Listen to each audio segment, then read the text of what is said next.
This is First to Third. Get here, get here, get here! Down! Safe! You should watch First to Third because of your commitment to excellence. Drunken debauchery! Athletic achievement. PBR. Competition. Women. Money. Let's go! Yeah.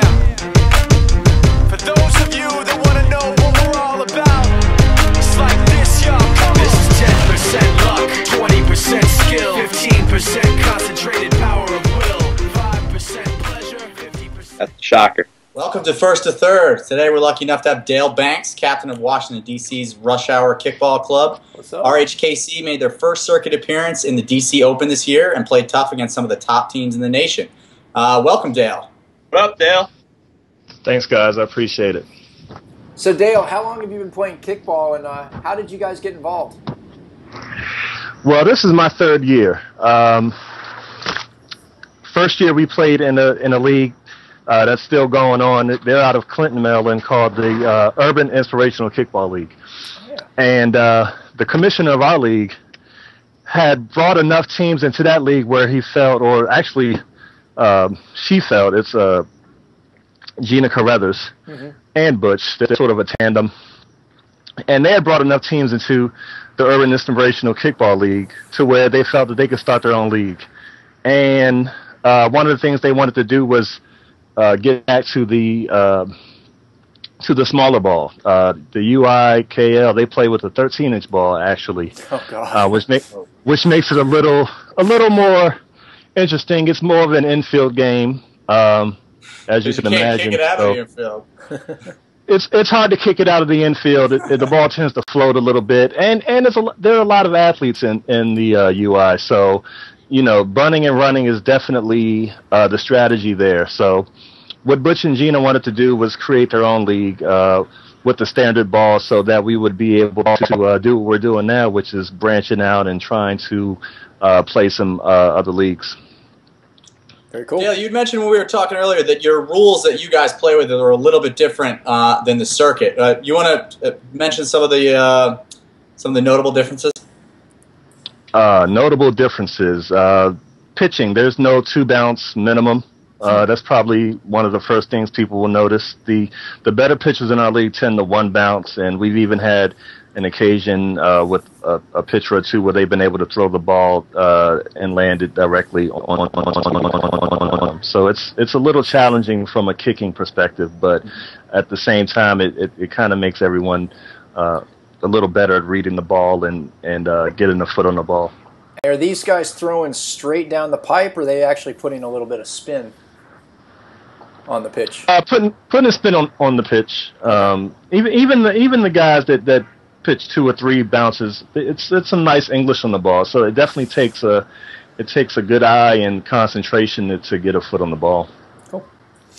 So the pitching is the biggest. That's the biggest difference. There's a difference as far as the lineup. You can only have 2 males kicking in a row.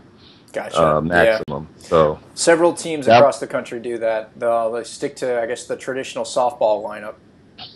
Yeah, that was a major shock not a shock, but it was one of those things that we had prepared for, but even when we got to the tournament, it kind of hit us like, wow, we have like 9 more guys to pitch 2 in a row. So it was an adjustment. So actually, going on that, how did you guys enjoy playing in a tournament with the circuit rulebook?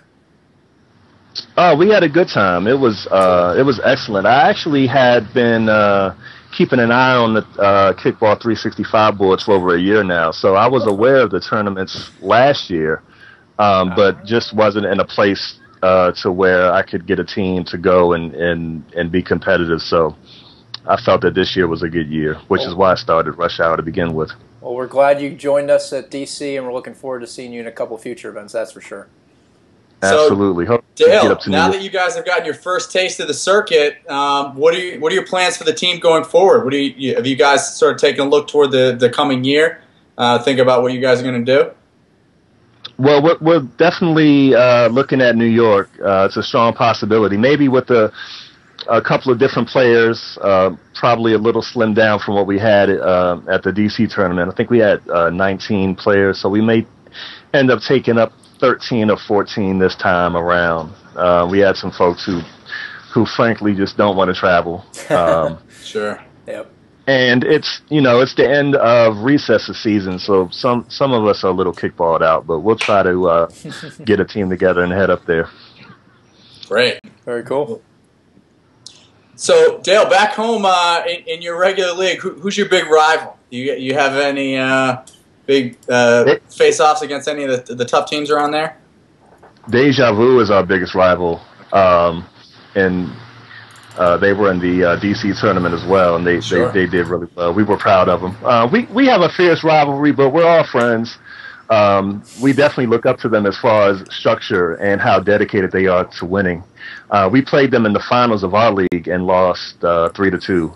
Okay, gotcha. So it was a tough game. We played them earlier and lost by a run as well. So we play them pretty tough, but it seems like every game they find a way to make one or two plays more than we do and make probably one or two less mistakes. So they definitely make us better, and we're very glad that they're in the recess league with us. They actually came from the UI league. They play both leagues, and they were the only full team to come from the UI to recess. So we were thankful for that, because we definitely enjoy the competition and want to get better. So they're definitely helping us get better and exposing holes in our game for sure. Yeah. We actually had, we had talked earlier in the day, a Kickball 365 staff went out to y'all's games and noticed a ton of competition in recess. So we're looking forward to seeing a few other teams from that area of Maryland come out to our next year's event in DC. That's for sure. Absolutely. You'll see more. You'll see more teams come out. We really want to encourage complete teams rather than trying to put together an all-star team. We had a big debate about that on our board today, as a matter of fact, about whether it would be better for recess to form an all-star team and send that team to these tournaments rather than an already established team. And my opinion is that an already established team will have the chemistry and will be able to compete better than an all-star team. So hopefully we can get a couple more teams from the league out, and it'll be that much better. Very cool. So, what was the vibe on your bench after your first tournament? You guys, how did people feel about? Did you do better than you expected? Not as well as you'd hoped, or what were you guys thinking leaving that event?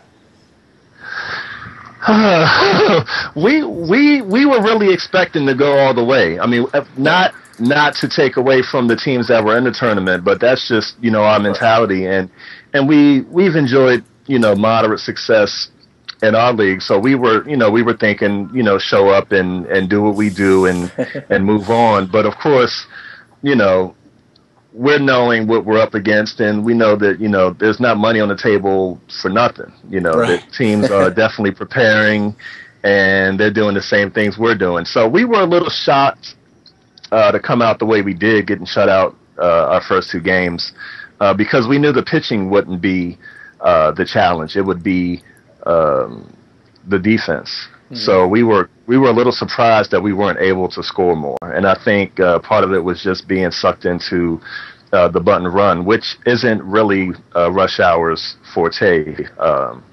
We have people that can kick line drives and place kick to an extent. So yeah, it was a little disappointing. We heard on the defense end, I guess your center fielder was pretty phenomenal throughout the day.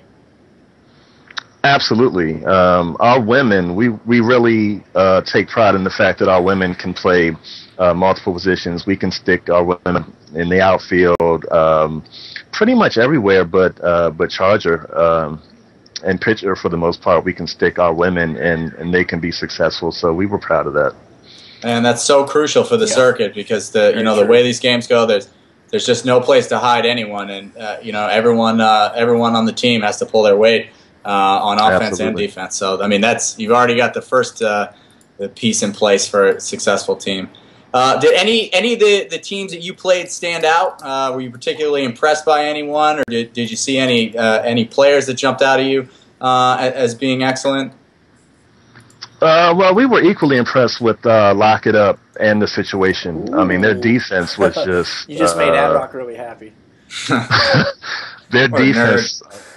both defenses were just phenomenal. I mean, we were really perplexed by, I would say, the second or third inning, just trying to figure out how to get on. I mean, the Chargers were, they were extraordinary. It was amazing to watch. It definitely was a wake-up call for us to see how disciplined and how quick everyone moved to the ball.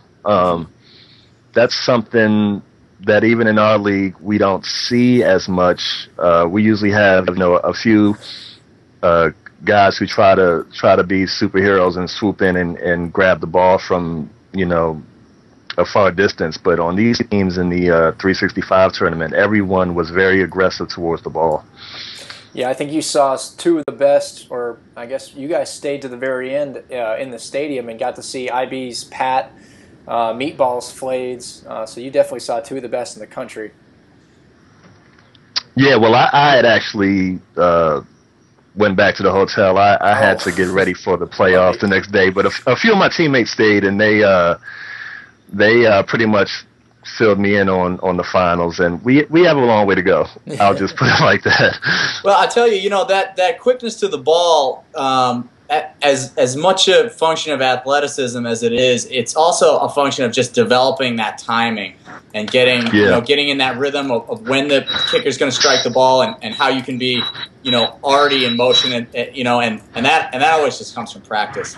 Getting that infield working together as a unit so everyone knows where everyone else is going to be. So it just comes with experience. Absolutely. Very cool. So Dale, any other reflections or observations about the circuit? I mean, we always love to get feedback from what new teams think. Anything you noticed or any comments you have? Well, I think it was pretty well run. I mean, considering it's a one-day tournament, you have people coming in who don't all necessarily know each other. There's a lot of things that can go wrong, and it seems like the organizers were well prepared for everything. I mean, even down to having the food trucks out there and the parking situation, making sure all the teams were in the right place. It was very well organized. We play a few different leagues, and even leagues where we meet up every week, things go wrong. So we were very impressed with the fact that for a one-day tournament, everything was able to go off without a hitch, and there was no drama, there was no confusion at all. So I appreciate the feedback. Not a problem. Hey Dale, can you hear me without any interruption right now? Yeah, I can hear you. There he is. I was going to say I was really impressed with the athleticism on your team when we played you guys. I think you guys just didn't know what you were getting, what was going on as you explained with the rules, but across the board, you guys almost looked like pro athletes. Like everyone was fast, everyone had great arms. It's just a matter of time before you pick up the game, I think. Agreed. Well, I would beg to differ on the speed as far as I'm concerned. I'm probably the slowest guy on the team, but yeah, we have some really fast guys on our team and women, and we have people on our team who are hungry and who want to do better. So it's like you said, it's a matter of practice. We haven't really practiced specifically for 365 even before the tournament. It's just people having so many different leagues and things that they're doing, it's hard to get everyone together to practice. But that's definitely something we're going to work towards in the future, trying to dedicate some time to practice specifically for the 365 league, and hopefully we can do better. Probably next year we'll be getting to some more tournaments, Virginia Beach, maybe Georgia. Definitely D.C. and New York, and then we'll talk about going to Vegas after that. Looking forward to it. Yeah, buddy. Well, Dale, we're super excited to have you guys involved. You're an awesome group, and it's good to the more people that get involved and get excited about it, the better. So we really appreciate you coming on the show and talking to us, and really looking forward to seeing you guys in NYC. If there's Really anything. exciting. If there's anything we can do to help, to get you guys up here, if you need extra players or or whatever, or if there's anything that we can do, just please let us know because we really want to see you guys here. Oh, we appreciate it, and on behalf of Deja Vu, and we call them the All Stars, but they're the better late than never All Stars. We really appreciate the love that we received after the tournament. We didn't really know what to expect afterwards, but it's been good to hear the feedback, and hopefully we'll keep signing up and getting it done. Right on, man. All right, well, we'll see you on the boards then. All right, take care, guys. All right, take care. Bye. Thank you. Thank you.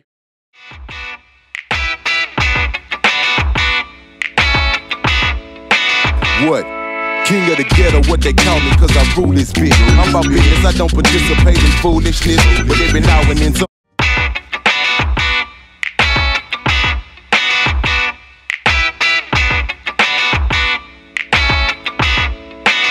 What? King of the ghetto, what they call me, cause I rule this bitch. I'm about business, I don't participate in foolishness, but every now and then somebody wanna get the tripping with me. That's when I get stupid and them gorilla niggas get with me. Go ahead. All right. 3, 2, 1. It's breaking up again. Yeah. What's going on here?